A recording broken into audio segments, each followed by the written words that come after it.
নমস্কার, আমার সকল প্রিয় ভাই-বোনেদের জানাই আশা করছি তোমরা সকলে খুব ভালো আছো আর আমিও খুব ভালো আছি।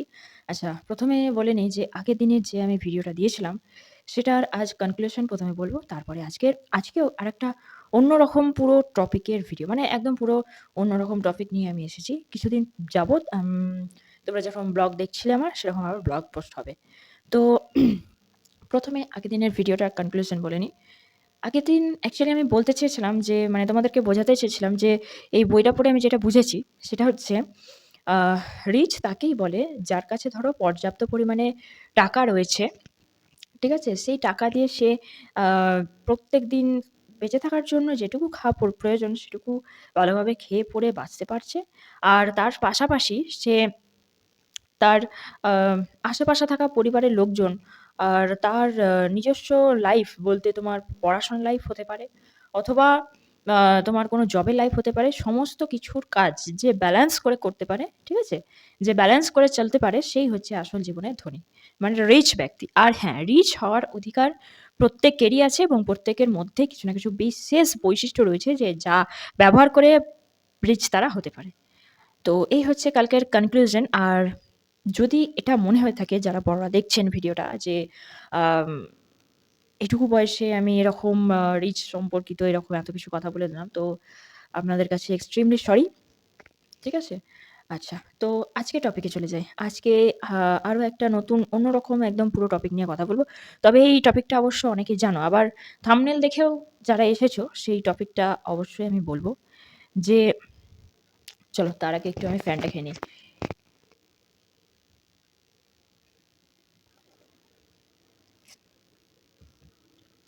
আচ্ছা। তো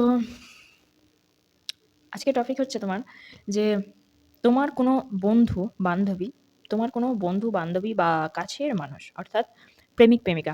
তবে হ্যাঁ, আগের দিনে আমি এক ভিডিওতে বলেছিলাম যে আমার প্রেম সম্পর্কিত বা সংসার বিষয়ে কোনো রকম কোনো আইডিয়া নেই, মানে জ্ঞান নেই। তবে আজকে হঠাৎ আমি প্রেমিক-প্রেমিকা নিয়ে কেন বলছি। থাম্বনেল দেখেছো অনেকে। তো তোমার কাছের মানুষ অথবা প্রেমিক-প্রেমিকাও হতে পারে অথবা তোমার বন্ধুও হতে পারে।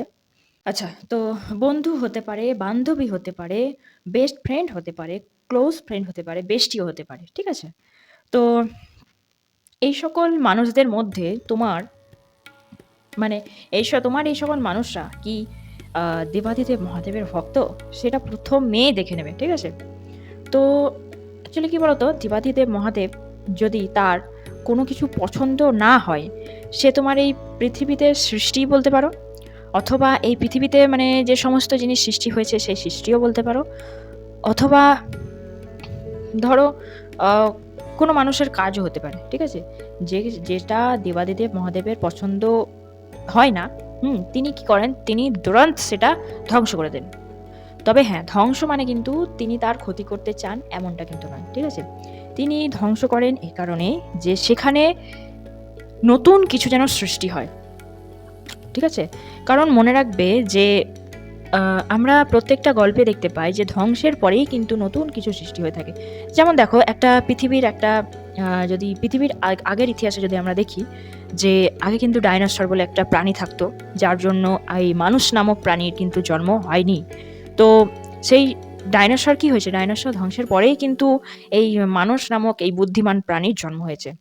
তাই তোমার জীবনে ঐরকম মানুষ যদি থেকে থাকে মানে ঐরকম মানুষ বলতে কি যে দেবাদিদেব মহাদেবের ভক্ত এরকম যদি কেউ থেকে থাকে তবে সে কিন্তু তার গুরু অর্থাৎ দেবাদিদেব মহাদেবের মতোই আহ, তার যদি কোনো কাজ মানে তার ধরো তুমি কোনো একটা কাজ করলে সেটা তার হয়তো পছন্দ হলো না, সে কিন্তু তুরন্ত ধ্বংস করার চেষ্টা করবে। তো তার উপর তুমি কখনোই রাগ করো না, ঠিক আছে? কারণ মহাদেবও তাই করতেন যে মহাদেবের কোনো জিনিস সৃষ্টি বলো বা কোনো কিছু যে কোনো কিছু হতে পারে, ঠিক আছে? তার যদি পছন্দ না হয় সে তুরন্ত সেটা ধ্বংস করে দেন। ধ্বংস করবার পর সেই জায়গায় অন্য আরেকটা নতুন সৃষ্টি করেন। কোনো রকম কোনো ক্ষতি করবার জন্য কিন্তু ধ্বংস হয় না। ধ্বংসের পরে কিন্তু নতুন সৃষ্টি হয়। তো যারা আমি মনে করি এবং নিজেও আমি নিজেও কিন্তু একজন দেবাদিদেব মহাদেবের চরম ভক্ত। তো আমারও মনে হয় যে মানে আমার মনের মধ্যে এটা চলে এসেছে, ঠিক আছে? আমি ইচ্ছা করে কিন্তু কিছু করিনি। যে ধরো কোনো কিছু পছন্দ হচ্ছে না, কোনো কিছু মানুষের কোনো জিনিস পছন্দ হচ্ছে না, তবে তাকে আমি ধ্বংস বলতে কি তাকে আমি মেরে ফেলবো এমনটা কিন্তু নয়। তার কাজটাকে আমি ডিনাই করে দিই। তুরন্ত আমি ডিনাই করে দিই। ঠিক আছে? তো এই ডিনাই করাতে সেই মানুষটার মনে আঘাত লাগতে পারে। সে লাগুক। আমার কোনো যায় আসে না। কিন্তু আমি সেই কাজটার জায়গায় আমি নতুন কিছু সৃষ্টি করতে চাই। এটাই আমার মনে আসে। তো যারা এমনটা করে থাকো, মানে যারা এমনটা করে থাকে, তো তাদের উপর তোমরা ক্রুদ্ধ হয়ে যেও না, মানে রেগে যেও না। কারণ তারা কিছু নতুন সৃষ্টি করব ভেবেই, সৃষ্টি করবে বলেই কিন্তু তারা আ ওরকম ডিনাই করে। অর্থাৎ বাংলা ভাষায় যদি বলো, ডিনাইয়ের বাংলা কি হতে পারে? তো যাই হোক, যদি ধ্বংস করে দেয় তোমার কোনো কাজ, ধ্বংস বলতে কি? মানে ধরো সমাপ্ত। আর হ্যাঁ, কোনো কিছুর কিন্তু শেষ হয় না। শেষ হলো মানেই, মানে তোমার যদি মনে হয় যে এটা শেষ হয়ে গেল, তবে সেই শেষের পরেই কিন্তু নতুন একটা ভালো কিছুর সূচনা হবে। কারণ শেষের পরেই নতুন সূচনা হয়। ভালো কিছুর সূচনা হয়। যেটা মহাদেবও করেছেন আর মহাদেবের ভক্তরাও করে থাকে। তো এই কথাটা আমি আজ ভিডিওর মাধ্যমে এক বিশেষ জনকে আমি বলতে চাইলাম। তো জানি না সে ভিডিওটা দেখবে কি দেখবে না, সেটা তার পার্সোনাল ব্যাপার। তবে আমি তোমাদের উদ্দেশ্যেও আমি ভিডিওটা দিলাম। আর আরেকটা ব্যাপার, সেটা হচ্ছে আমি এখন ভ্লগ ভিডিও পোস্ট করতে পারছি না। তার একটা ব্যক্তিগত কারণ রয়েছে। সেটা আমি অবশ্যই সময় হলে তোমাদের সাথে শেয়ার করব। তো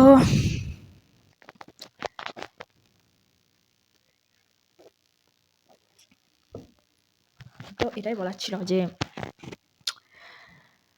কোনো কারণে তোমার, মানে কোনো কারণে যদি তোমার মনে হয়ে থাকে যে আমার এই প্রিয় মানুষটা, আমার এই প্রিয় বান্ধবীটা বা বন্ধুটা এটা ডিনাই করলো, হ্যাঁ? বা এটা করছে না, শুনছে না, না বলছে, তাহলে কিন্তু তোমরা কষ্ট পেও না, দুঃখ পেও না, রেগেও যেও না তাদের উপর। কারণ তারা নতুন কিছু শুরু করবে, নতুন ভালো কিছু শুরু করতে চায়, বা তোমার কাজটা তার পছন্দ হয়নি। এই কারণেই কিন্তু আ সে ডিনাই করেছে। ঠিক আছে? তো খুব তাড়াতাড়ি তোমাদের আবার যেমন রোজ ব্লগ ভিডিও আসতো, সেরকম ব্লগ ভিডিও আসবে। আর আজকের ভিডিওটা কেমন লাগলো অবশ্যই তোমরা কমেন্ট করে জানাবে। চলো, আজকের মতো এতটাই। আবার দেখা হবে পরবর্তী কোনো ভিডিওতে। ততক্ষণে তোমরা সকলে খুব, খুব, খুব ভালো থেকো, সুস্থ থেকো, আর সকলকে হ্যাপি রেখো। আজকের মতো এতটাই। বাই।